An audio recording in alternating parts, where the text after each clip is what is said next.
कथा कहते कहते सुखदेव जी के नेत्र सजल हो गए, झरझर आंसुओं की धार बह रही है। देखा परीक्षित इतने दयालु इतने कृपालु परमात्मा है, फिर भी ये जीव ऐसा है कि दुख में सुमिरन सब करे, सुख में करे ना कोई। और जो सुख में सुमिरन करे,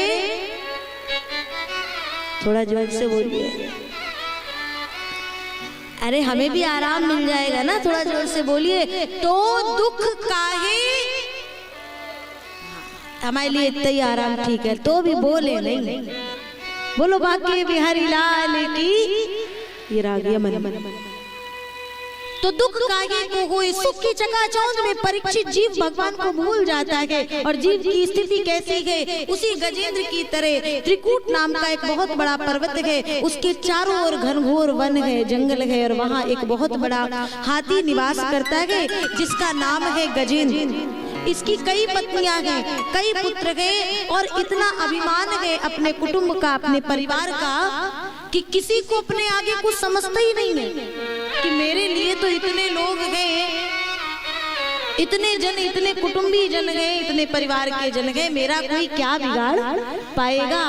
ऐसे ही हमारे पास जब बढ़िया बंगला, गाड़ी और कुछ लोग मार्ग में निकलो ना तो कुछ प्रणाम करने वाले हो जाए। मनुष्य जो संभल के नहीं चलता है वो फूल जाता है। आप देखा, प्रणाम कर रहा है, प्रणाम कर रहा है, इसका मतलब हमसे छोटा है नहीं। बस यही तो बचना है सरकार। ये जगत में पग पग में ये मद मत्सर अभिमान, हमने पहले दिन में कहा था शायद या दूसरे दिन में, देखना इंद्रियों के ना घोड़े भगे, इन पे संयम के दिन रात कोड़े पड़े, यही से बचना है। ये अभिमान, ये मान का अभिमान आने में तृण मात्र की देरी नहीं लगती है। और जहाँ अभिमान आया तो क्या होता है, गजेंद्र की तरह सरोवर में जल क्रीड़ा करने गया है, बड़ा मस्त होकर के क्रीड़ा कर रहा है, भीतर एक जीव ने पांव को पकड़ लिया है, विचार करता है मैं इतना बड़ा हाथी, कोई क्या मुझे पकड़ेगा। क्रीड़ा जारी रखी, लेकिन ग्राह ने पांव को पकड़ा, अंदर की ओर खींच रहा है, खींचते खींचते जब रक्त की रुधिर की धार बही, दर्द से पीड़ा से कराह करके आवाज लगाई, तो पुत्र आए बचाने के लिए, लाख प्रयास किए। काल जब दबोचता है, पकड़ता है, तो कितने भी जन खड़े हों, वहां कोई कुछ भी करने की सामर्थ्य किसी में नहीं रहती। सब सिर को झुका करके प्रणाम कर करके चले गए। तब आज गजेंद्र ने कहा, इन पुत्रों पर मैं घमंड करता था सरकार, पत्नियों से कहा तुम ही बचा लो, मुझे यहाँ से छुड़ा लो। पत्नियों ने भी लाख प्रयास किया, जब वे भी असफल हो गई, तब उस गजेंद्र को केवल और केवल चारों ओर अंधकार, अंधकार में एक प्रकाश की एक किरण नजर आई, और वो भगवान का नाम। एवं व्यवसितो बुद्धया समाधाय मनो हृदि जजाप परमं जाप्यम प्राग जन्मनु शिक्षितम, भगवान को बुलाता है, भगवान को बुलाता है। देवता कह रहे हमारा नाम ले तो हम जाएं, हमारा नाम ले तो हम जाएं। भगवान नारायण ने देखा गरुड़ को चलने में भी थोड़ी सी देर लगेगी, तो अपना सुदर्शन पहले ही भेज दिए, और सुदर्शन आकर के वो ग्राह का उद्धार करता है। और तब भगवान जब पहुंचे, गजेंद्र की रक्षा की, गजेंद्र ने उस सरोवर में एक कमल का पुष्प खिला था, उस पुष्प को निकाला और भगवान को समर्पित किया। और भगवान से देखते देखते कह रहे हैं, प्रभु अब जैसे आज आए हो, आज मेरे प्राण बचाए हैं, वैसे ही अब कभी पर्दा ना करना। गजेंद्र ने भगवान को पुष्प अर्पित किया, कभी पुष्पवासी लक्ष्मी का अपमान न करना।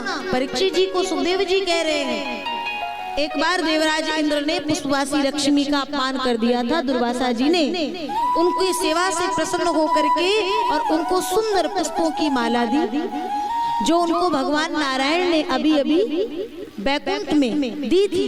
प्रसन्न होकर के जैसे ही दिए, इंद्र को अपने पद का बड़ा घमंड अभिमान हो गया। वो माला हाथी को दे दी, हाथी ने नीचे गिरा दी, पांव तले रौंद दी और कहते हैं जैसे ही पांव तले रौंदी और दुर्वासा जी ने देखा तो कहते रहे, इंद्र जिस पद के कारण तुझे इतना मद है, जा हम श्राप देते हैं कि तू श्रीहीन हो जा। श्राप लगा, दैत्यों को पता चला, दैत्यों ने स्वर्ग पर चढ़ाई कर दी। तो अब जितने देवताएं रोकर के भगवान नारायण के पास पहुंचे, भगवान नारायण ने जैसे ही सुना तो भगवान नारायण करते हैं, ये तुम लोग रोज रो रो करके और यहाँ आते हो, एक काम करता हूँ, कुछ ऐसा उपाय करता हूँ कि ये आपका रोज का रोना समाप्त हो जाए। क्या करें?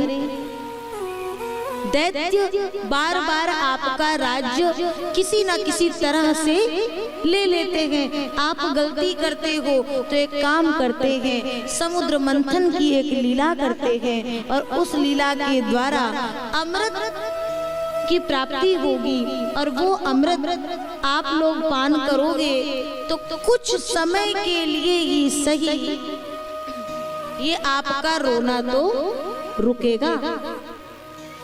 ठीक है प्रभु, लेकिन वो समुद्र का मंथन होगा कैसे? तो वो समुद्र का मंथन अकेले आपसे नहीं, इसमें आपको वो दैत्यों का भी सहयोग लेना पड़ेगा। ठीक है, लेकिन वो हमारा सहयोग क्यों करेंगे? बोले लोभ दो ना कि जो अमृत निकलेगा वो दैत्यों आपको दे दिया जाएगा। तो जैसे ये बात आई तो दैत्य तैयार हो गए और जो ही दैत्य तैयार हुए, मंथन की प्रक्रिया आरंभ हो। समुद्र का मंथन है। मंथन में सबसे पहले किस वस्तु की आवश्यकता पड़ी? मथानी, मंदराचल की मथानी बनाई गई और फिर आवश्यकता पड़ी रस्से की। तो वासुकी नाग को रस्से के रूप में लिया गया। मंथन आरंभ हुआ। एक और दैत्य है, एक और देव है, लेकिन समुद्र का मंथन है, मतलब जिसका कि कोई आदि अंत नहीं है। ऐसी स्थिति में जैसे ही मंथन हुआ, जैसे ही मंथन प्रारंभ हुआ तो मथानी नीचे धंसने लगी। तो भगवान ने अपने भक्तों की रक्षा के लिए देवताओं ने गुहार लगाई। भगवान ने उसी समय समुद्र के भीतर ही एक अवतार ले लिया और कहा, मैं ये रूप लेकर के और इस मंदराचल को अपनी पीठ पर धारण करता हूँ और तुम लोग मंथन आरंभ करो। लोगों ने कहा, कौन सा अवतार हुआ? बोलिए कच्छप नारायण भगवान की जय। बोले क्या हुआ? भगवान ने कच्छप अवतार लिया। कछुए की पृष्ठभूमि तो बड़ी कठोर होती है, तो भगवान को कष्ट थोड़ी हुआ होगा। अच्छा, तो निचली जो सतह होती है वो कठोर होती है कि कोमल? अत्यंत कोमल।